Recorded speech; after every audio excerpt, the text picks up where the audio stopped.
Bonjour les amis, j'espère que vous allez tous très bien. Très content de vous retrouver pour cette nouvelle vidéo avant match de la finale de la Super Coupe d'Espagne. Le Barça va défier le Real Madrid en finale de cette Super Coupe là. Ce sera un match très important, que ce soit pour le Barça et également pour le Real Madrid, en plus du trophée qui est en jeu. Mais ça, on en parlera dans la vidéo. Donc dans cette vidéo, on va parler un peu de l'importance de gagner ce match-là, que ce soit pour le Barça ou pour le Real Madrid. Ensuite, on va parler des clés du match. Quelles sont les clés qui peuvent permettre à l'une ou l'autre équipe de faire pencher la balance dans ce match-là. On va parler également un peu du Real Madrid, de l'état de forme de certains joueurs. Avant maintenant de terminer la vidéo par le traditionnel 11 idéal, comme vous le savez tous. Donc, avant d'aller plus loin, n'hésitez pas à liker la vidéo, à vous abonner si ce n'est pas encore fait. C'est gratuit et ça me soutient tout simplement.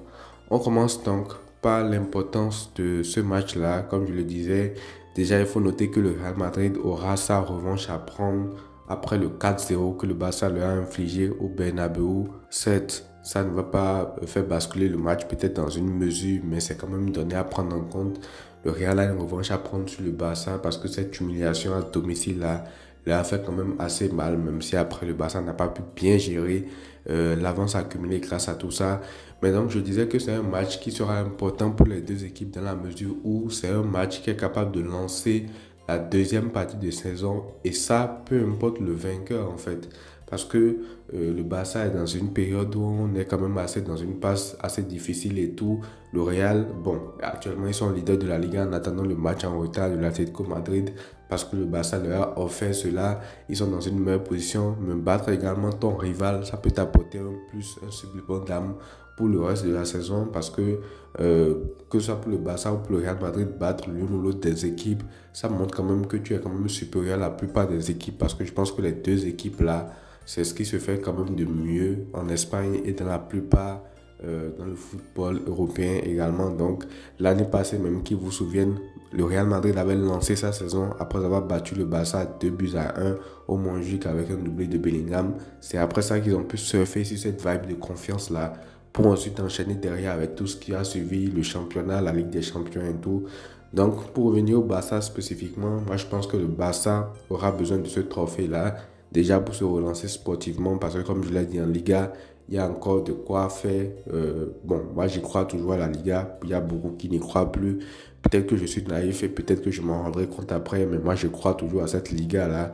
Et ce trophée, c'est déjà un bon départ pour faire un boost de confiance à cette équipe-là, à l'entraîneur, à tout le staff et tout. Donc franchement, moi je pense que ça va permettre au Barça dans un premier temps de se relancer sportivement. Et dans un deuxième temps, au-delà du sportif, je pense quand même que ça va assainir un peu l'image du Barça, parce qu'on ne va pas se mentir, le cas Dani Olmo, ça a été un cas très sale médiatiquement pour le Barça. C'est une honte, c'est une humiliation, parce que tu as un joueur tu as deux joueurs que tu as pris lors de ce mercato là, tu n'arrives pas à les inscrire, et même là en janvier il faut que tu fasses des montages et tout. La RFEF refuse, après on accepte et tout. Donc franchement, pour l'image du Barça aussi, ça a été un cas difficile à gérer. Heureusement finalement que les deux joueurs ont été inscrits à titre conservatoire, bien sûr pour le moment, mais ils pourront jouer cette finale là, et ça sera un grand changement également dans l'effectif du Barça. Mais voilà, il y a plusieurs raisons qui me font croire quand même que ce serait bien pour le Barça de remporter ce trophée, tant au plan sportif qu'au plan de l'image, parce qu'après, tu gagnes ce trophée-là contre le Real, tu fais une très bonne finale. Je pense que la plupart des gens oublient tout ce qui est l'affaire Dani Olmo, en tout cas pour un moment en fait. Pour que ça c'est dit, on va passer maintenant aux clés du match selon moi. Et la première clé du match, vous le savez, quand vous jouez contre le Real Madrid, c'est l'efficacité. Il n'y a pas de secret. Qui vous souviennent, la saison passée, on perd 2-1 contre eux lors du match aller parce qu'on n'a pas été efficace, on a trouvé beaucoup d'occasions, on n'a pas marqué. Donc la plupart des équipes également en Europe ont perdu des matchs contre eux parce qu'ils n'ont pas été efficaces, parce qu'ils dominent et tout, ils ne marquent pas.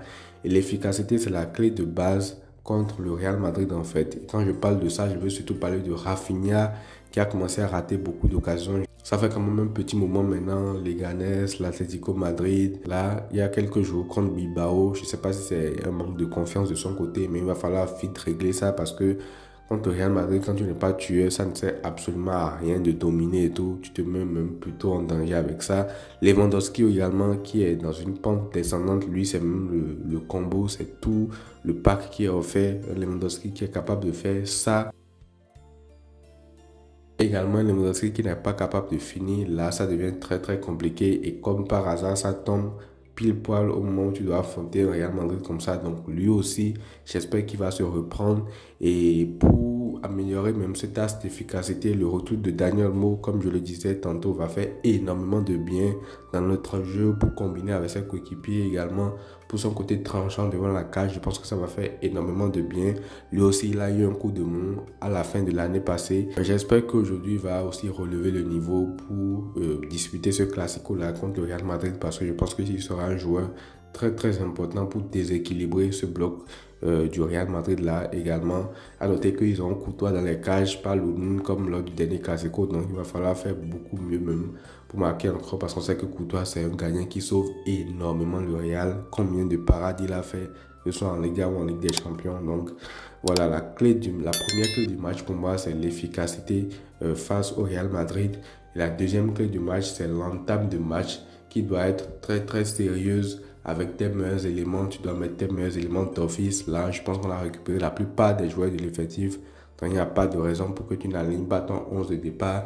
Et il n'y a pas de raison non plus pour que tu ne fasses pas une entame de match aboutie parce que c'est quand même important dans ce genre de match-là. Les premiers duels, il faut que tu les gagnes et tout pour commencer à rentrer dans la tête de tes adversaires psychologiquement et tout. Qu'ils vous souviennent l'année passée, lors de la finale de la Super Coupe d'Espagne, le Real menait déjà 2-0 après 10 minutes de jeu, doublé de Vinicius. Dans ce genre de match-là, qu'est-ce que tu veux faire en vrai? Quand tu entames mal ton match comme ça, que tu te prends 2-0, c'est un classico, tout peut se passer, mais après 2-0 en 10 minutes, qu'est-ce que tu veux faire en vrai?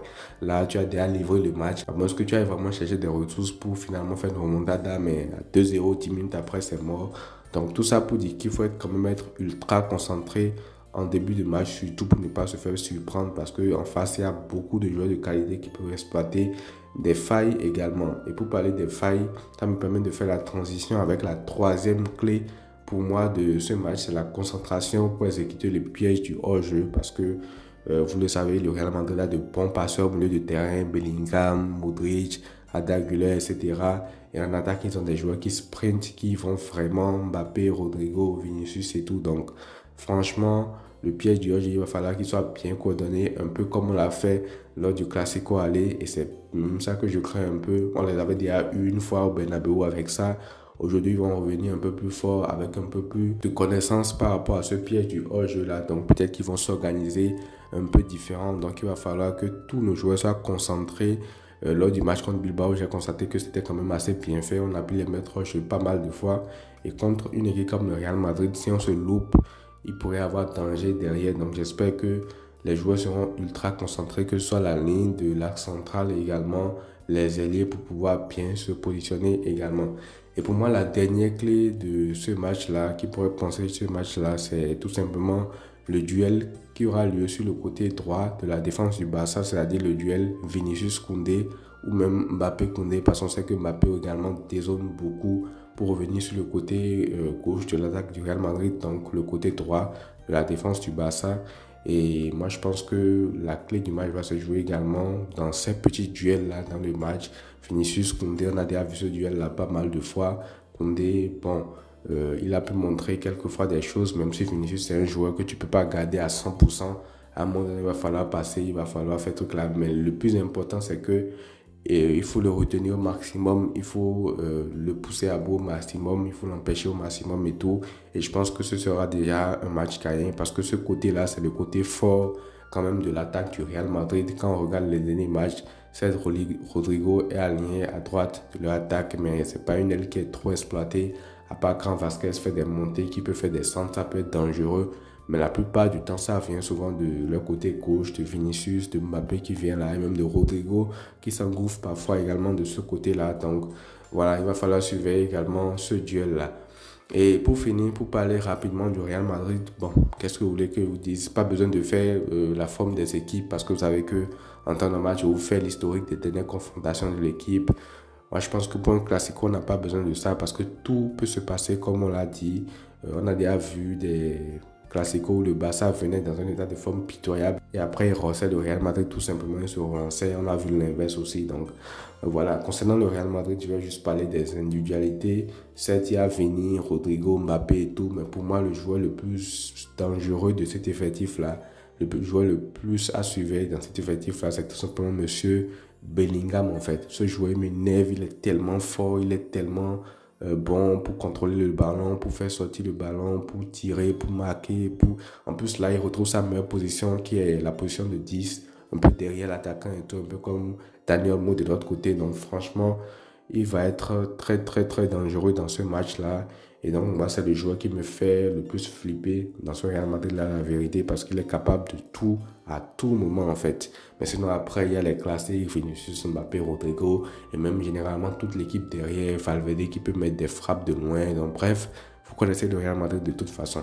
Donc voilà, pour ce match-là, le 11 que moi je vais mettre, c'est tout simplement le 11 type. Là, je pense qu'on n'aura même pas besoin d'expliquer quoi que ce soit. J'ai déjà parlé en long et en large de tout ce qu'il a dit. Et le seul truc que je pourrais m'attarder un peu, m'expliquer, c'est Iñaki Peña au goal pour moi. Oui, il va prendre la place de Chesney, il va reprendre sa place. Parce que la dernière fois, je ne sais pas si vous êtes au courant, mais c'est parce que Iñaki Peña est venu en retard à une causerie d'avant-match qui n'a pas été titulaire. Je pense qu'il est venu 3 ou 4 minutes de retard. Et c'est ce que la presse a dit en tout cas. C'est pour ça que Chesney l'a remplacé. Alors Chesney ne fait pas un mauvais match, mais dans les sorties quand même, tu sens que c'est limité. Tu sens que c'est un gardien qui n'a pas l'habitude de faire ce genre de sortie là, ce genre de course et tout. Et face à des adversaires comme Mbappé, Vinicius et tout, qui vont à 2000 à l'heure, si tu te rates, ça peut être très très dangereux. On l'a vu pas mal de fois avec Bilbao. Donc moi je vais jouer quand même la carte de la sécurité, remettre Iñaki Peña à son poste. En plus en termes de sortie, il le fait très très bien, il lit bien le jeu, contrairement à Chesney. Mais à part ça, le reste c'est du classique. La défense type Koundé, Koubassi, Inigo Baldé. Le milieu également type Casado, Pedri, double pivot, Olmo, on 10 devant eux. Et pour finir l'attaque également, l'attaque type Lamine Yamal, Lewandowski, Rafinha, en espérant que les deux derniers se gèrent tout simplement. Donc voilà les amis, c'est tout pour cet avant-match-là. N'hésitez pas à me dire ce que vous en avez pensé dans les commentaires. Est-ce que vous pensez que ce 11-là serait le meilleur 11 et tout? Je vous dirai. Prenez tout soin de vous et à très vite.